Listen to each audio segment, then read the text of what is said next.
اگلی بار جنگ ہوئی تو محدود نہیں انتہائی وسیع ہوگی. Field marshal general Asim Munir نے دشمن پر واضح کر دیا. مارکا کی پہلی سالگرہ پر جی ایچ کیو میں خصوصی تقریب سے خطاب میں کہا مارکا کوئی روایتی جنگ نہیں تھی بلکہ دو نظریات کے درمیان فیصلہ کن مارکا تھا. اللہ کے فضل سے حق غالب آیا اور باطل شکست سے دوچار ہوا. بھارت سمجھتا تھا وہ پاکستان کو عسکری اور سفارتی طور پر تنہا کر دے گا. اس کے تمام اندازے غلط ثابت ہوئے. بری بحری اور فضائی افواج کی پیشہ ورانہ مہارت نے دشمن کو پسپائی پر مجبور کیا. مضبوط دفاعی صلاحیت اور قومی عزم کو دیکھتے ہوئے بھارت نے جنگ بندی کی خواہش مختلف عالمی اور بیرونی قوتوں کے ذریعے ظاہر کی. شکست خوردہ بھارت نے امریکہ کی سیاسی قیادت کے ذریعے ثالثی کی پیشکش کی جسے پاکستان نے خطے میں امن کے وسیع تر مفاد میں قبول کیا. الحمدللہ پاکستان کا دفاع آج کسی بھی بیرونی جارحیت کے خلاف مکمل طور پر ناقابل تسخیر ہے. پاکستان خطے میں طاقت کے توازن کو برقرار رکھنے اور مؤثر دفاعی حکمت عملی پر کاربند ہے. پاکستان اور اس کی افواج نہ پہلے کسی دباؤ سے مرعوب ہوئی اور نہ آئندہ ہوں گی.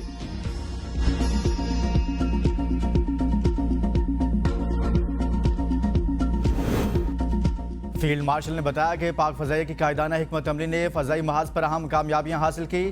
پاک بحریہ نے سمندری حدود کی مکمل نگرانی اور دفاع کو یقینی بنایا. فتح میزائل سسٹم اور پاک فضائیہ کی شاہینوں نے دشمن کے 26 سے زائد اہم عسکری اہداف کو کامیابی سے نشانہ بنایا. جنگ میں بھارت کو شدید جانی اور مالی نقصان ہوا.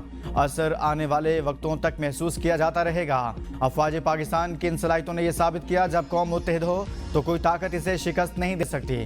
روایتی جنگیں ماضی کا حصہ بن رہی ہیں. مستقبل کی جنگیں ملٹی ڈومین آپریشنز پر مشتمل ہوں گی جن میں cyber, electronic warfare, drone technology اور مصنوعی ذہانت کلیدی کردار ادا کریں گی. چیلنجز کے پیش نظر افواج پاکستان کو مزید جدید خطوط پر استوار کرنے کے لیے ڈیفنس فورسز ہیڈ کوارٹرز قائم کیا گیا. اسپیس پروگرام کو بھی وسعت دی جا رہی ہے. آرمی راکٹ فورس کمانڈ اور جدید ہتھیاروں کے حصول سمیت فتح میزائل سیریز اور نئے جنگی جہازوں کی شمولیت اسی دفاعی ویژن کا حصہ ہے.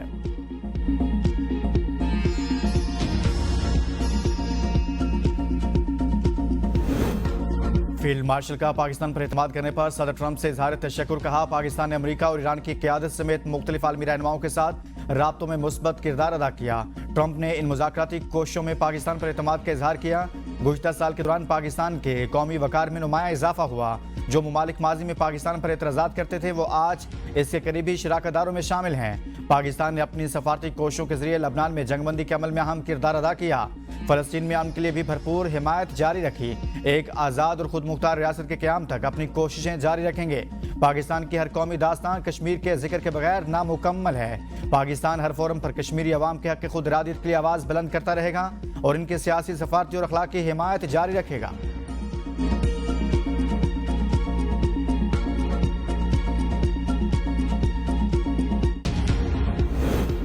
روایتی میدان جنگ میں ناکامی کے بعد بھارت نے اپنی پرانی ریاستی پالیسی کے تحت دہشت گردی کی سرپرستی کا راستہ اپنایا. ایک بار پھر خطے میں عدم استحکام پیدا کرنے کی کوشش کی. فیلڈ مارشل نے کہا یہ دہشت گردی نہ صرف بھارت بلکہ افغانستان کی سرزمین سے بھی جاری ہے. پاکستان نے افغانستان سے مطالبہ کیا ہے کہ وہ اپنی سرزمین کو دہشت گرد گروہوں خصوصاً فتنہ الخارج اور فتنہ بھارت کے عناصر سے پاک کرے اور دہشت گردی کے مراکز کا مکمل خاتمہ یقینی بنائے. جس طرح پاکستان نے روایتی جنگ میں دشمن کو شکست دی اسی طرح قومی اتحاد، حکومتی اداروں اور عوام کے عزم کے ساتھ دہشت گردی کے خلاف جنگ بھی جلد اپنے منطقی انجام تک پہنچائی جائے گی.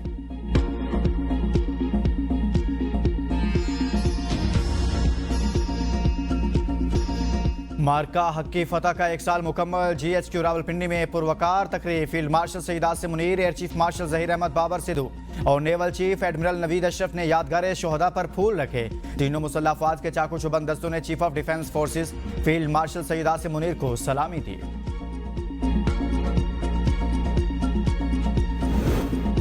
کراچی میں ڈاک یارڈ پر مارکا حق کے حوالے سے تقریب. وزیر اعلیٰ سندھ سید مراد علی شاہ مہمان خصوصی تھے. وائس ایڈمرل محمد فیصل عباسی نے تقریب سے خطاب میں کہا مارکا حق میں پاکستان کو تاریخی فتح نصیب ہوئی. افواج پاکستان نے اپنے سے کئی بڑے دشمن کو جارحیت کا منہ توڑ جواب دیا. پاکستان اپنی سلامتی اور دفاع پر کوئی سمجھوتا نہیں کرے گا. پاکستان نے سفارتی ذرائع سے کشیدگی کم کرنے میں کلیدی کردار ادا کیا. ہماری قیادت نے واضح کیا پاکستان امن و استحکام کی پالیسی پر یقین رکھتا ہے. نازک حالات میں بحری آپریشن تیاریوں کو مزید مؤثر بنایا گیا. تجارتی جہازوں کی سیکیورٹی اور توانائی کی ترسیل کے راستے محفوظ بنائے گئے. آپریشن محافظ البحر کے تحت بین الاقوامی جہازوں کی محفوظ گزرگاہ یقینی بنائی گئی. عالمی برادری نے پاکستان کے ذمہ دارانہ کردار کو سراہا. کراچی کی عوام نے ہمیشہ قومی دفاع میں افواج کا بھرپور ساتھ دیا. مشکل وقت میں کراچی نے یکجہتی اور قربانی کی مثال قائم کی. کراچی صرف پاکستان کا معاشی مرکز نہیں بلکہ قومی دفاع کی علامت بھی ہے.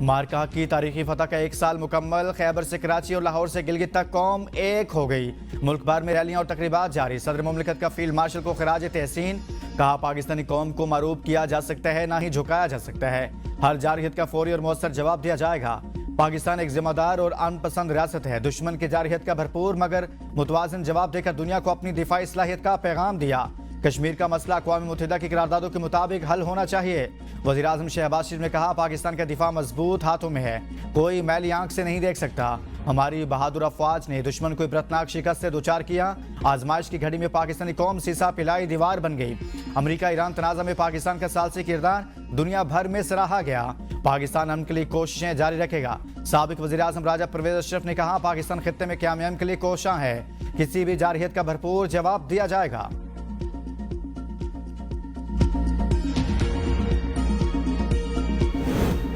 مارکاک میں پاکستان نے کئی گنا بڑے دشمن کو دھول چٹائی، بھارت ہزیمت چھپانے کے لیے آج بھی کوشاں، مارکاک کے ابتدائی 2 روز میں رافیل معراج سے کوئی لڑاکا طیاروں سمیت بھاری نقصان اٹھانے والا بھارت عالمی سطح پر رسوا ہوا، 10 مئی کو پاکستان کی تاریخ ساز کارروائیوں نے بھارت کو بھاری نقصان سے دوچار کیا، پاکستان نے پٹھان کوٹ، بٹنڈا، رجوڑی اور اڑی سمیت 26 فوجی مقامات کو کامیابی سے نشانہ بنایا، ان کارروائیوں کے دوران BrahMos missile depot, ballistic missile ذخائر اور S-400 دفاعی نظام کو ہدف بنایا گیا، پاک افواج نے اپنی برتری ثابت کرتے ہوئے دشمن کے دفاعی ڈھانچے کو ہلا کر رکھ دیا، بھاری نقصان اور عالمی سطح پر ہونے والی جگ ہسائی کے بعد مودی سرکار نے سفارتی راستہ اختیار کیا۔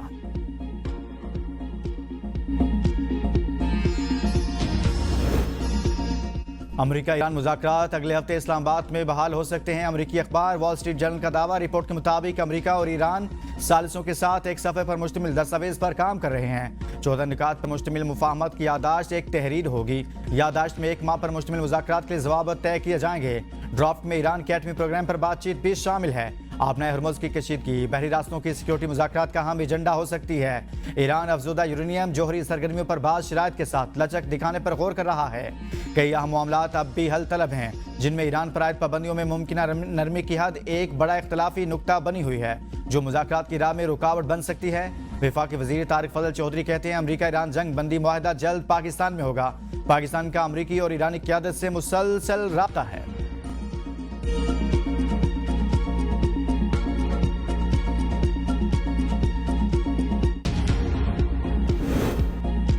ڈونلڈ ٹرمپ کی پروجیکٹ فریڈم پر پھر شروع کرنے کی دھمکی، صحافیوں سے گفتگو میں کہا اگر معاملات طے نہیں ہوتے تو ہمارے پاس دوسرے راستے بھی ہیں، شاید ہم پروجیکٹ فریڈم کی طرف لوٹ جائیں لیکن اس بار پروجیکٹ فریڈم پلس ہوگا جس میں کچھ اور چیزیں شامل ہوں گی، ہمیں پاکستان نے پروجیکٹ فریڈم روکنے کا کہا تھا، وزیر خارجہ مارک روبیو کہتے ہیں امریکی تجاویز پر ہمیں ایران کا جواب ابھی تک موصول نہیں ہوا، امید ہے ایران سنجیدہ مذاکرات کے عمل کی طرف جائے گا۔